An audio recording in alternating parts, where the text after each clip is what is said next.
অ্যাডিস মশার সোর্সগুলোকে দূরীকরণের জন্যে জনসচেতনতা এবং জনসম্পৃক্ততা বাড়বার জন্যে গতকাল স্থানীয় সরকার, পল্লী উন্নয়ন এবং সমবায় মন্ত্রণালয়ে জাতীয় কমিটি রয়েছে, যেটির সভাপতি স্থানীয় সরকার, পল্লী উন্নয়ন সমবায় মন্ত্রী মির্জা ফখরুল ইসলাম আলমগীর সাহেব।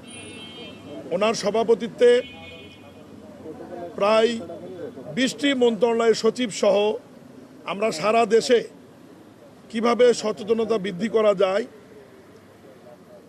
এডিস মশার উৎপত্তিস্থল লার্ভাগুলি কিভাবে যাতে ধ্বংস করা যায় এবং লার্ভাগুলি যাতে উৎপত্তি না হতে পারে, এই বিষয়গুলো নিয়ে আমাদের বিস্তারিত আলোচনা হয়েছে।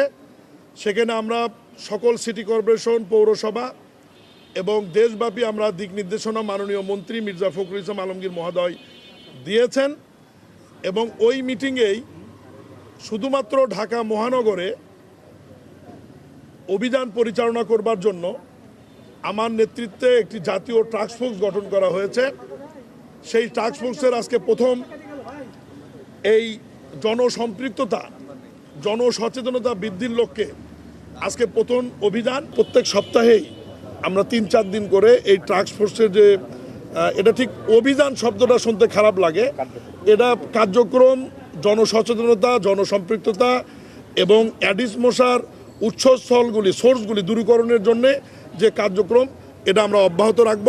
তবে আপনাদের মাধ্যমে আমি নগরবাসীকে আবারও বিনীত অনুরোধ করি, আমাদের প্রধান স্বাস্থ্য কর্মকর্তা ব্রিগেডিয়ার জেনারেল ইমরুল কায়েস, আমাদের স্বাস্থ্য কর্মকর্তা ডাক্তার আজিজুন নেসা যে কথাগুলি বলেছে, আপনারা বিনয়ের সাথে অনুরোধ করব, আপনারা আপনাদের নিজের জীবনের ঝুঁকি না নিয়ে নিরাপত্তার জন্যে আপনারা একটু আপনাদের বেলকুনি, টপ, ছাদ, নিচের অংশগুলো পরিষ্কার পরিচ্ছন্ন রাখবেন।